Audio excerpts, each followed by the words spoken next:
Hello, friends and audiobook fans. Today's episode is one of my top recommended titles from 2021. One of the most frequent questions we hear from listeners is whether we'd consider expanding on our theme and taking a deeper look into fiction and other sources of fascinating ideas. If you're one of our listeners who asked for this, we heard you and thank you for your suggestions.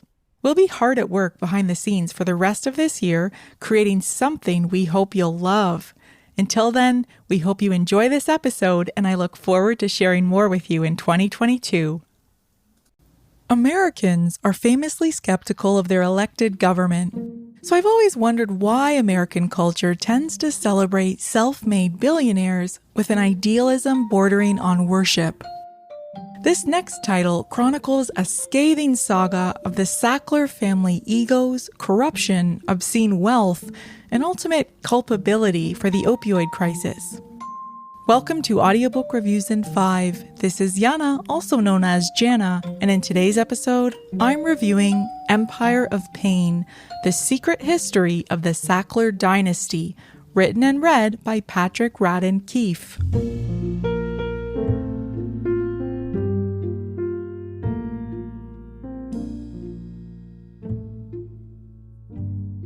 Every once in a while, I listen to a work of narrative nonfiction so extraordinary, so outrageous, and so heartbreaking that I'm reminded the truth is stranger than fiction. Empire of Pain is all those things, and if you listen to this audiobook, prepare to feel angry, even outraged. Members of the Sackler family founded Purdue Pharma, the infamous maker of OxyContin, a prescription drug that has fueled an opioid epidemic across North America for the last 20 years.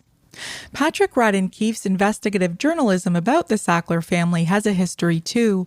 He first published his findings in a 2017 New Yorker article that I've linked to in the show notes called "The Family That Built an Empire of Pain." His characterization of Arthur Sackler was the most riveting part of this audiobook for me. Published in April 2021, Keefe captures a family saga that spans the 20th century and leads up to today.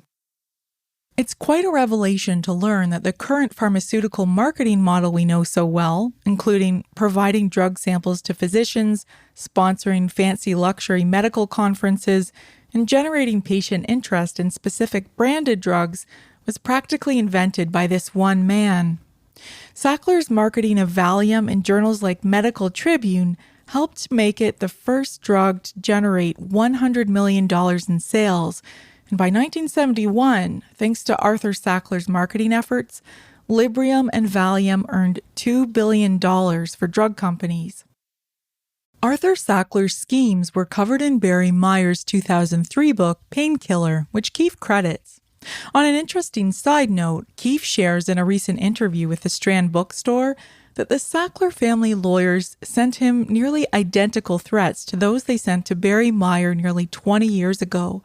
Members of the Sackler family also have a questionable history with the American Food and Drug Administration, or FDA, which was instrumental in enabling OxyContin to gain credibility with doctors and the general public. Clearly, this family have a lot to hide. Keefe annihilates any pretense of charity behind the Sacklers' famous philanthropy. Over the decades, Sackler family members have manipulated institutions around the world, especially museums and universities, with questionable naming agreements that allow these institutions to keep the lights on as long as they prominently display the Sackler name. And while many of these signs have since been removed, massive tax breaks for the Sackler family enabled them to run their empire and retain a net worth of approximately $11 billion.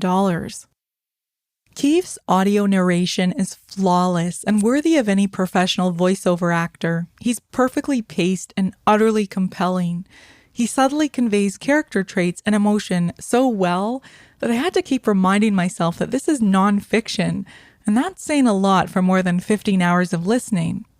This diabolical family are still living large, and they recently launched a website in their defense, while they await a verdict in a civil case that would see the Sacklers pay $4.3 billion to resolve over 3,000 outstanding claims from just some of those affected by the opioid crisis.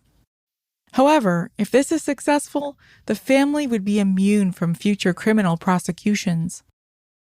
Today, the fact remains that not once have the Sackler family expressed true remorse for their fatal role in the opioid deaths of hundreds of thousands of people and the exponential loss for millions of families and communities. Keefe's reporting exposes individuals so corrupt that if they were written as fictional characters, audiences might accuse the writer of depicting a caricature. In 2001, after 59 deaths from OxyContin were reported in one state, for example, Richard Sackler responded in an email, quote, "This is not too bad. It could have been far worse," unquote. And the Sacklers have spent millions of dollars using PR to pin blame for opioid deaths on people who have so-called addictive personalities or behaving recklessly, in spite of the fact that anyone could potentially become addicted to OxyContin, even if they were using it exactly as prescribed. Some critics point out that Keefe only touches on the problems endemic in the American healthcare system, but I'd argue that Keefe paints an all-too-human story in the corruption and machinations of the Sackler family. OxyContin never lived up to its claim of providing safe and sustained pain treatment for the majority of users, and Purdue's sales techniques of encouraging doctors to prescribe higher doses virtually guaranteed higher rates of addiction to this drug. Most chilling of all, the American states where OxyContin was most prescribed at the height of its success still retain higher rates of opioid addiction and drug abuse today. The drug remains legal to prescribe even though if you're living with chronic pain, opioids are not likely to be a safe and effective long-term treatment option. I highly recommend this listen because it's an extraordinarily well-researched and fascinating tale of a family that have influenced our culture unlike any other. And I'm putting Patrick Radden Keefe on my must-read list as a writer to watch.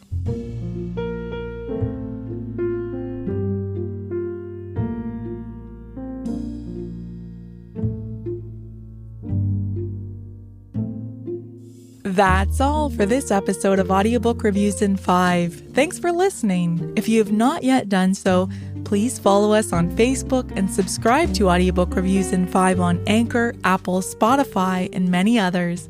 By subscribing, you help increase the profile of this podcast and chances of other listeners finding it.